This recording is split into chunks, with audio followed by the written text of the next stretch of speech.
Hello YouTubers, Alaska Prepper here. Well, ladies and gentlemen, today instead of doing a news video, which I may do one here later on after I publish this video because there is a lot of news to go over, I thought I'd do something different. I don't check my analytics, which is in the background of YouTube, is what, those of you that watch videos don't really get to see. I don't check it very often, but I checked it this morning. And I realized that our community in the last 30 days has grown incredibly by more than 10,000 of you who subscribe to the channel and are now part of the Alaska Prepper community. So thank you very much. I wanted to do this video to kind of introduce myself to you, to the new community members. And every once in a while I'll say subscribers, but I really don't like to say subscribers because I believe that what we have going on here on the Alaska Prepper community, it's not about me, it's about us. And it's about us sharing information. I'm just the guy who put this channel out there and, puts up videos that hopefully you get something out of, but more importantly allows you to interact with other like-minded people that like to pick each other up instead of kicking each other while they're down. You see, that's one of the mottos of this channel. It's reach one, teach one, repeat.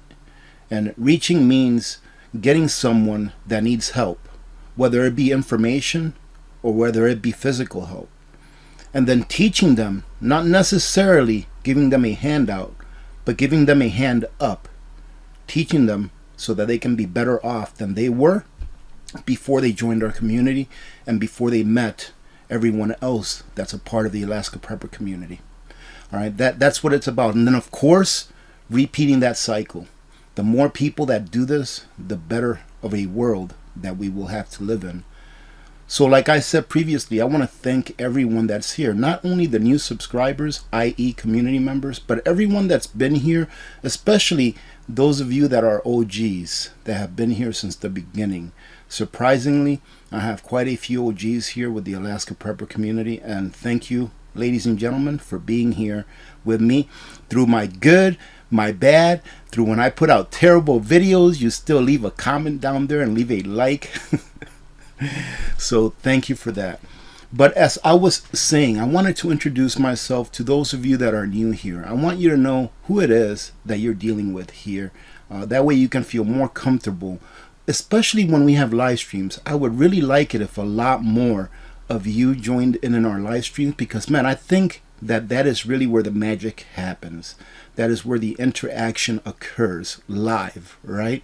And I know that right now my moderators, my wonderful ladies, are saying, no, make sure that you put a delay on the chats, AP, because we can't keep up with the chats. But sorry, ladies, it is what it is, right? So if you haven't joined in on our live streams, I think they're a lot of fun. I normally try to make the live streams a little bit of a happy place, because throughout the week, ladies and gentlemen, you have to understand that as preparedness-minded individuals, we need to look at what may be coming in the future in order so that we can better prepare for the probability of that outcome. And that's what I do when I scour the news. Every morning, part of my routine is to scour the news and see if there's anything going on that I can report on that can, alert you to what may be coming in the future. It doesn't always happen. For example, here, I don't know, a couple of months ago, I talked about a potato shortage, and now guess what? Our carryover from last year is a lot less than, what they need. So what's happening? There's a bit of a potato shortage. Prices are going up. Those of you that are potato eaters, which probably almost everyone is, would have probably stocked up on potatoes back then. I know I did. And that's another thing. When you see me do a video where I'm actually doing something, it's because I do what I talk about. As soon as I read about that potato shortage that was looming, I went out and I stocked up on those potato products that we really enjoy in the Alaska Prepper household. And I did a payday prep to show you. Right? So I don't just talk about things just to talk about things. I talk about things that I find interesting as far as preparedness goes, and then I share those things with you. Same thing with the videos that I do. A couple of days ago, I think it might have been yesterday. I'm kind of senile, so bear with me. I think it might have been yesterday. I put out that video that said, hey, listen, with all of these droughts that we have going on, you may want to stock up on things like this. And it was cherries, it was blueberries. And what I did is I took some cherries and blueberries and I put them in the freeze dryer, and then I put them away for long term. Well, that's something that I was doing anyways. So I didn't say, hey, let me just do a video. Let me find something to do to put up content. It's not that. I share with you the things that I'm doing. Why? Because I know we are all different, but a lot of us are alike. A lot of us have the same needs, all right, because we are all humans. So I put those up there in hopes that somebody may not have been thinking about that and said, you know what, that's a great idea, and I really like those. So I'm going to go ahead and get some of those and put them away, because comfort foods is a really good idea to have during a crisis where maybe you can't get any. But anyways, I digress on that, ladies and gentlemen. I wanted to go ahead and give you a quick review of who I am and why I started doing YouTube and why I never expected this to happen to me. So I was born in Dominican Republic. I'm just going to give you the short version, right? Because the long version goes on and goes on and goes on. I was born in Dominican Republic, and at the age of 3, I immigrated to the United States of America via Kennedy Airport in New York. All right. I lived in New York, in the suburbs of New York, until I was 18, after which I moved from New York, never really been back, just a few times to visit. But I moved out of there because I wanted to get out of New York. So me and one of my best friends, or one of my best friends and I, we moved to Florida to test the waters, see what it was like to have to, make your own way. And we did very well. We ended up having a couple of jobs. Each of us got a couple of jobs. And by the way, that best friend that I'm talking about, his name is Tony, and he still lives in New York. He's a law enforcement officer in New York. So a shout out to Tony, one of my oldest and best friends. So we did very well. Each of us got a couple of full-time jobs. We were doing really well. And after about a year and a half of that, I got bored. And I said, you know what, I'm going to join the Navy. And I walked into a Navy recruiting station. I said, I want to join the Navy and I want to leave as soon as possible. Looking back now, I kind of threw my friend under the bus, but he ended up doing very well. He ended up moving to California, living there for a few years. Then he ended up going back home to New York, and he still lives there, and he has a very good life.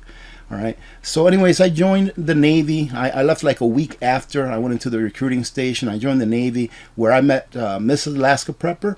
And after about 4 years, after about 4 years, we ended up getting married. And about a year and a half, 2 years after that, we ended up having Victor. And once we had Victor, our enlistment period was up, and we decided to get out of the Navy so that we wouldn't have to be jumping around from country to country, state to state, etc. With the family, because we wanted to start a family. So we moved to Michigan, which is the home place of Mrs. Alaska Prepper. We lived there for almost 12 years, and I worked in the dairy industry.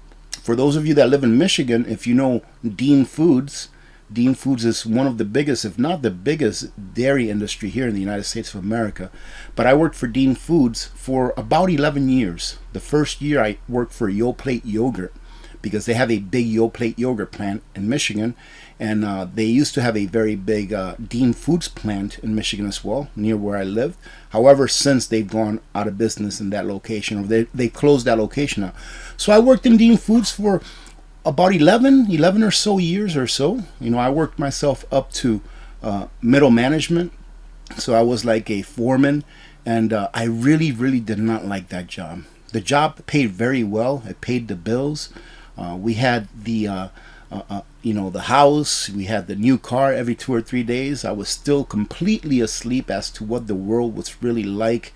But anyways, one day I told my wife, I can't see myself doing this job for the next 30, 40 years until I retire. Because it was kind of like a dead-end job. You can work yourself up one more spot and that was it. That's where you would stay forever. Plus, I really just did not enjoy that job at all, even with all of the good benefits that it had. So I came up with a great scheme. I told my wife, I want to join the Army. And she looked at me like I was crazy. This is when I was like in my early 30s.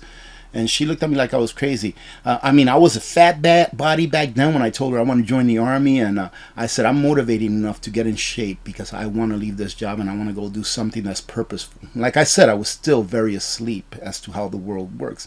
So I spent about a year just working out, getting in shape, running every single day, lifting weights, doing all types of crazy exercises. And I got in what I would say was the very best shape of my life.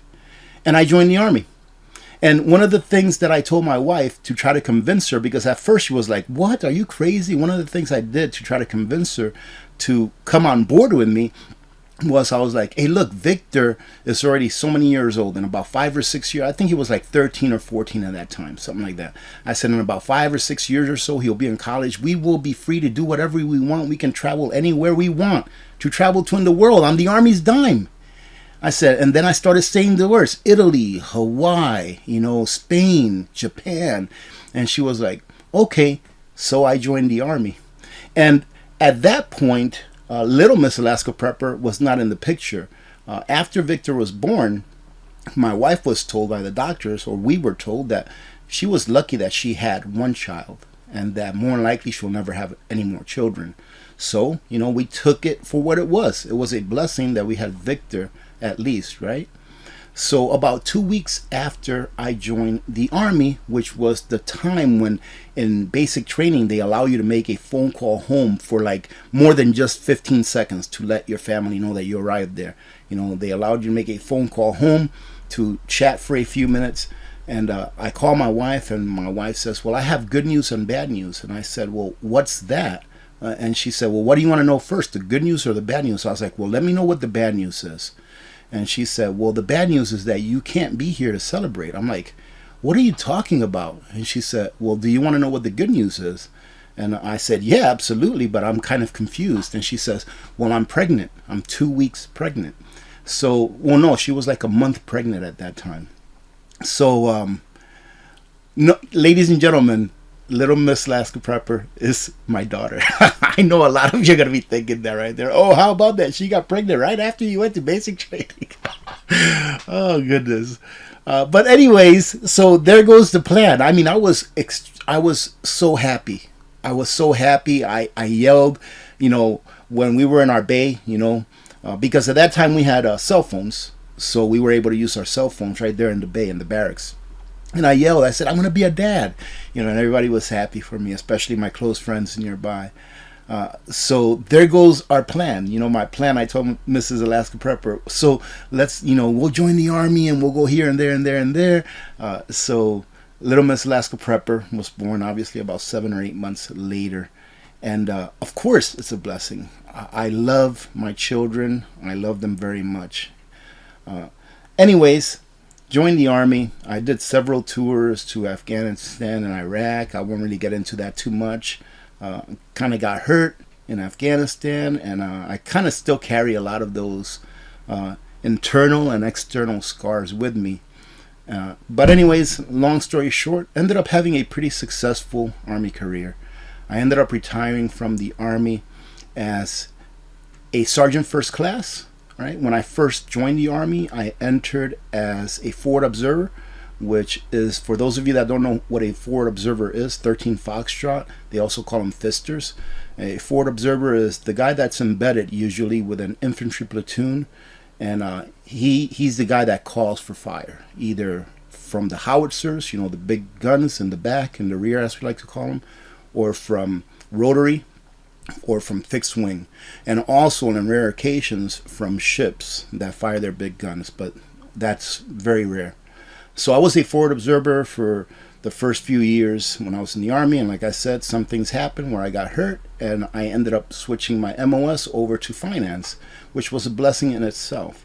So I ended up retiring from the Army as a sergeant first class in the finance field, which is 36 Bravo, right? And the best thing I ever did was to retire when I had the opportunity to retire. Once I retired from the Army, I started working a DOD job, right? Actually here in Fort Wainwright. I worked there for 4 years, but once I retired from the Army, I had a plan. I told my wife, I says, I want to be debt free. I want to be debt free. I don't want to have to work for the rest of my life. So that is what motivated me mostly, all right? Sorry about that, my screen turned black.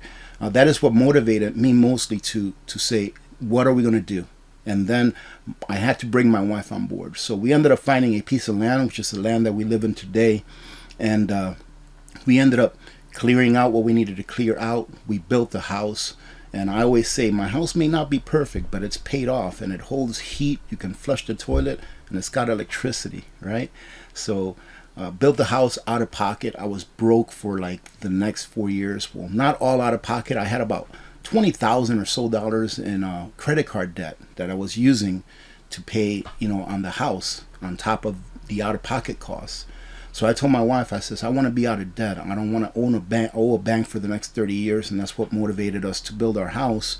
And 4 years, or really 3 years after I started working for DOD, we were 100% out of debt, 100%.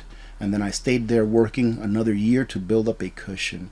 And that's what landed me here doing what I'm doing now, doing YouTube, which is what I really love to do, not because of the content creation process, but because of the people that I've been able to meet throughout the years in the Alaska Prepper community. I started doing YouTube because I was bored one winter. I think it was in November, either November of 2016, I think it was, when I did my first video. And it was terrible quality. But I just pretty much told you all, hey, listen, I want to do videos about preparedness because I think we need to be prepared. I'm really not going to bring politics into it or religion into it because, in my opinion, those two things are really dividers of man, right? A lot of people fight over that back and forth when in reality, I don't want us to fight. I want us to unite, to be one, to understand that we are strong together and that we are weak apart.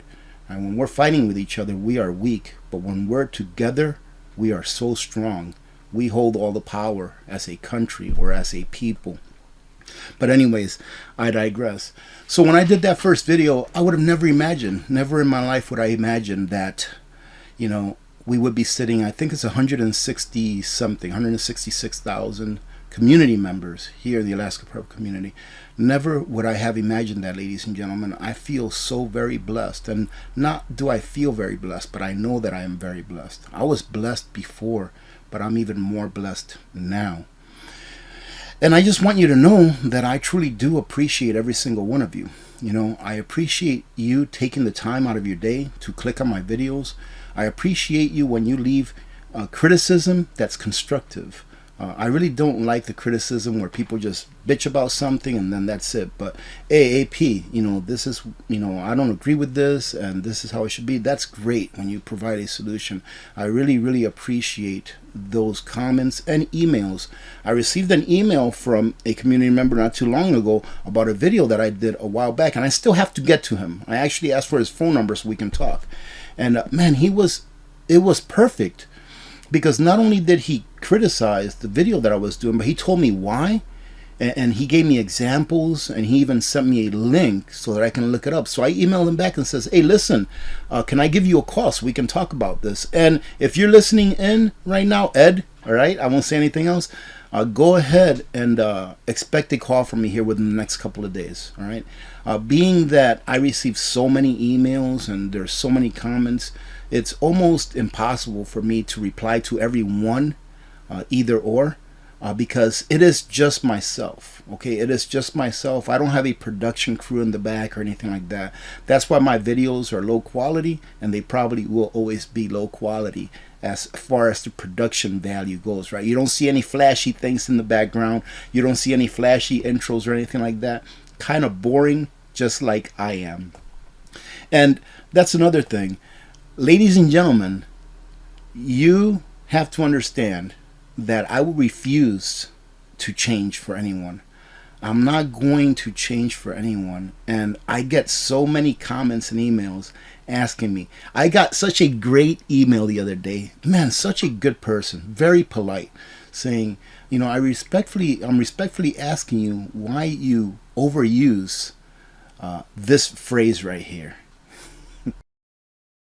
Ladies and gentlemen, ladies and gentlemen, ladies and gentlemen, ladies and gentlemen, ladies and gentlemen, ladies and gentlemen, ladies and gentlemen, ladies and gentlemen. Well, ladies and gentlemen, it's because it's who I am. I've actually tried to self-censor myself in the past and try to say ladies and gentlemen less often, but it's just not natural, and it is who I am. I remember I did a video a while back, I don't know, this was probably close to a year ago.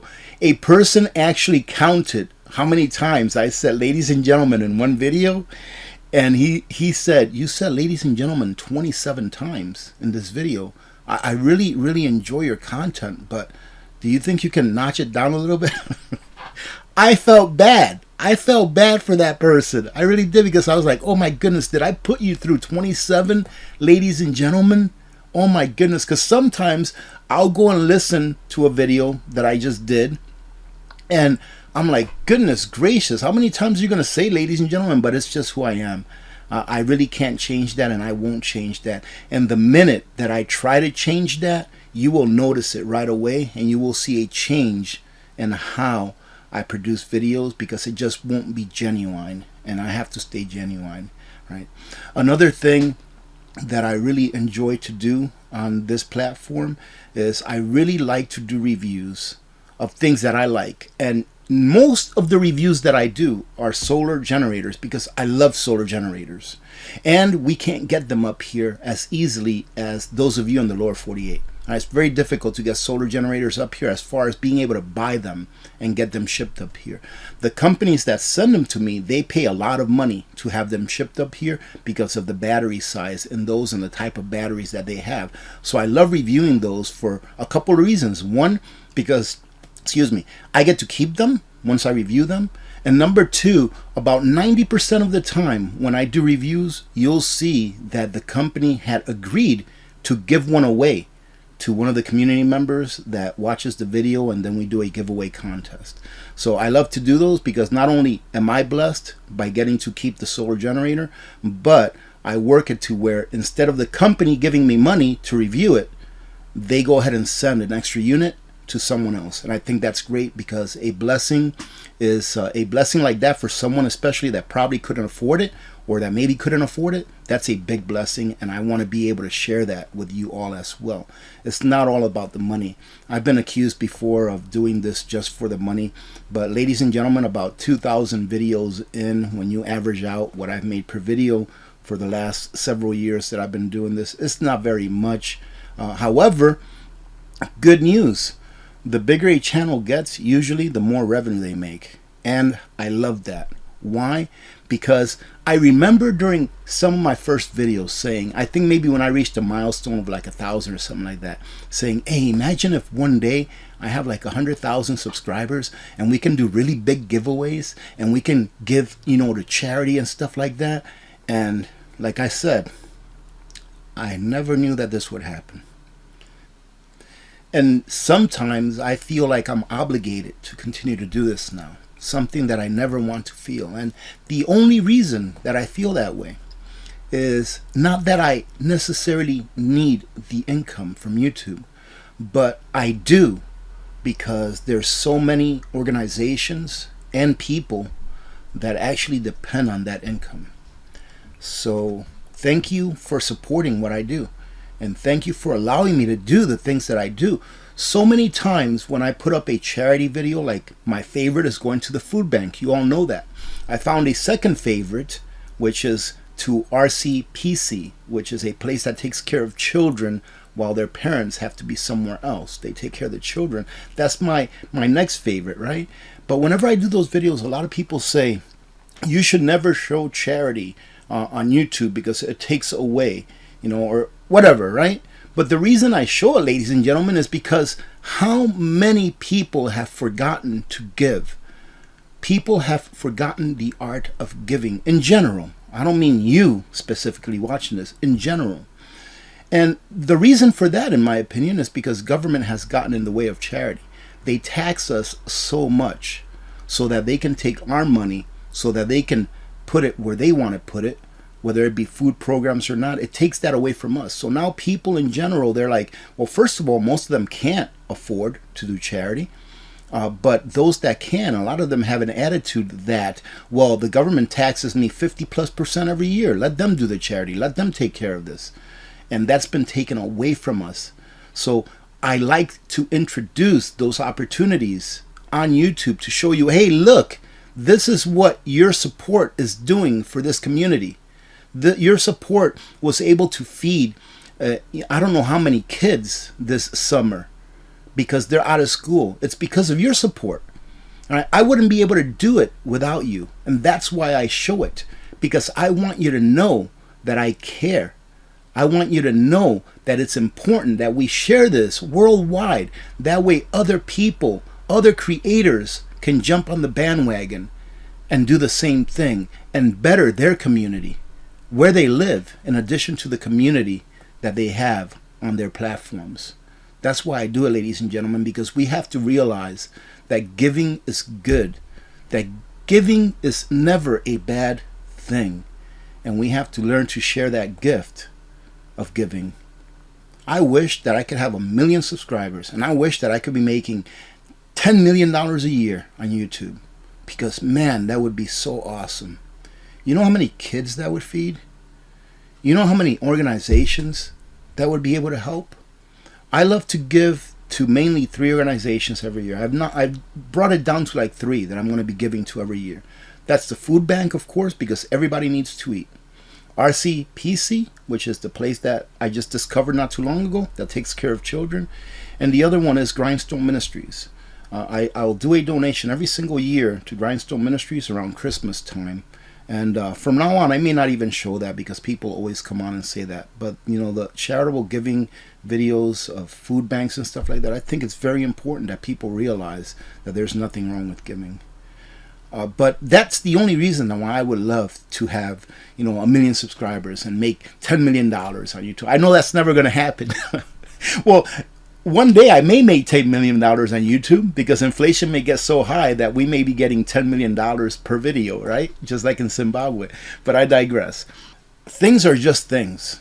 You know, I told somebody once that whenever you see a funeral procession, this is what it's called, you know, where all the cars are driving behind the hearse and they're going to the cemetery. Whenever you see one of those, you never see a U-Haul behind the hearse.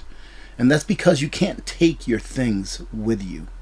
But what you do with those things, what you do with the ability to provide things to people in need here in the now, while you are here in the physical form, I believe it makes a difference in the world.